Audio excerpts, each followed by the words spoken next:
Friends, welcome back to Rajni tutorial. आज के tutorial में मैं आप लोगों को मैक्रोट्यूब्यूल्स के बारे में बताऊंगी। तो चलिए आज का क्लास स्टार्ट करते हैं। Let's get start today's tutorial. आइए सबसे पहले जानते हैं कि मैक्रोट्यूब्यूल्स है क्या। तो मैक्रोट्यूब्यूल्स एक माइक्रोस्कोपिक हॉलो ट्यूब है जो कि किससे बना होता है, तो अल्फा और बीटा ट्यूब्यूलिन से, and that are a part of cell by cytoskeleton. जो अल्फा और बीटा ट्यूब्यूलिन होते हैं वो किसके पार्ट हैं, तो साइटोस्केलेटन के।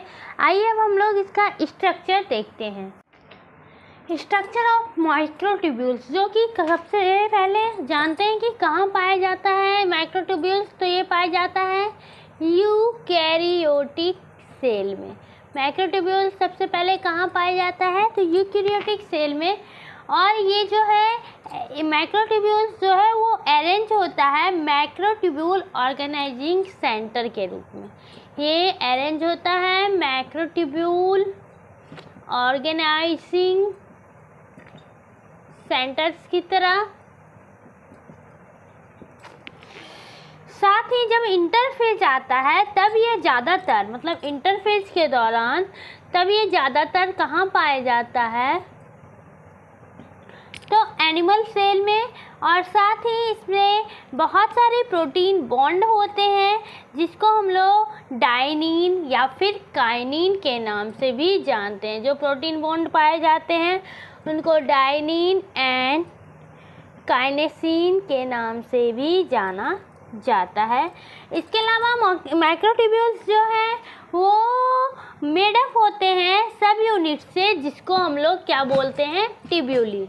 माइक्रोट्यूब्यूल्स जिस यूनिट से मेड होते हैं, यानी जिस यूनिट से इनका निर्माण होता है, जिस यूनिट से ये बनते हैं, उनको हम लोग ट्यूब्यूलिन कहते हैं। और सारे के सारे ट्यूब्यूलिन जो होते हैं वो अल्फा एंड बीटा से बने होते हैं, अटैच्ड होते हैं। माइक्रोट्यूब्यूल्स जो है वो ट्यूब्यूलिन से बने होते हैं।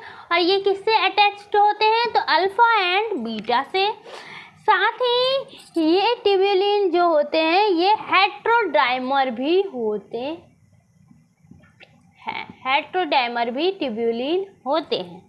इसके अलावा माइक्रोट्यूब्यूल्स जो है इनका सबसे वाइटल रोल होता है यूकैरियोटिक सेल में। जितने भी यूकैरियोटिक सेल होते हैं उनमें इनका सबसे वाइटल रोल होता है, सबसे महत्वपूर्ण रोल होता है। इसके अलावा ये जो है प्रोटीन ट्यूब्यूलिन ये साथ ही इन्वॉल्व होते हैं किसमें, तो जीन कोडिंग में। जीन कोडिंग में इनका इन्वॉल्वमेंट होता है। साथ ही ये आरएनए के ट्रांसक्रिप्शन में भी हेल्प करते हैं, एमआरएनए को प्रोड्यूस करते हैं। इसके अलावा ये इनर स्पेस के हॉलो सिलेंडर के माइक्रोट्यूब्यूल्स में पाए जाते हैं। इसे हम लोग एक समीकरण के द्वारा समझ सकते हैं। नॉर्मली समझने के लिए डीएनए जो कि कन्वर्ट होते हैं एमआरएनए में, और फिर ये बनाते हैं अल्फा ट्यूब्यूलिन, और फिर ये बनाते हैं बीटा ट्यूब्यूलिन।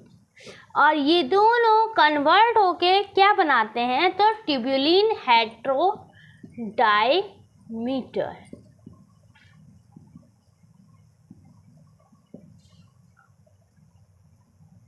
हेट्रोडाइमर मतलब हमारे शरीर में जो डीएनए पाए जाते हैं उस डीएनए का कन्वर्सन एमआरएनए में होता है। और एमआरएनए जो है वो 2 पार्ट्स में डिवाइड होते हैं, अल्फा ट्यूब्यूलिन और बीटा ट्यूब्यूलिन। और ये अल्फा और बीटा ट्यूब्यूलिन जो होते हैं ये दोनों मिलकर ट्यूब्यूलिन हेट्रोडाइमर का निर्माण करते हैं। यही है स्ट्रक्चर ऑफ माइक्रोट्यूब्यूल्स। अब हम लोग माइक्रोट्यूब्यूल्स का फंक्शन देखेंगे। आइए देखते हैं माइक्रोट्यूब्यूल्स का फंक्शन। तो माइक्रोट्यूब्यूल्स जो है सीलिया और फ्लैजेला को स्ट्रक्चर प्रदान करते हैं। सीलिया एंड फ्लैजेला को स्ट्रक्चर प्रदान करते हैं, इसका पहला पॉइंट है। और दूसरा जो है इसका सबसे मेजर रोल है माइटोटिक स्पाइंडल में। माइटोटिक स्पाइंडल में ये बहुत इम्पोर्टेंट रोल प्रदान करते हैं। तीसरा पॉइंट में इसका कह सकते हैं कि ये ऑर्गेनेल्स के मूवमेंट में और जो साइटोप्लाज्म सेल के जो साइटोप्लाज्म होते हैं उसके अंदर, उसमें भी ये हेल्प करते हैं, मतलब मूवमेंट ऑफ ऑर्गेनेल्स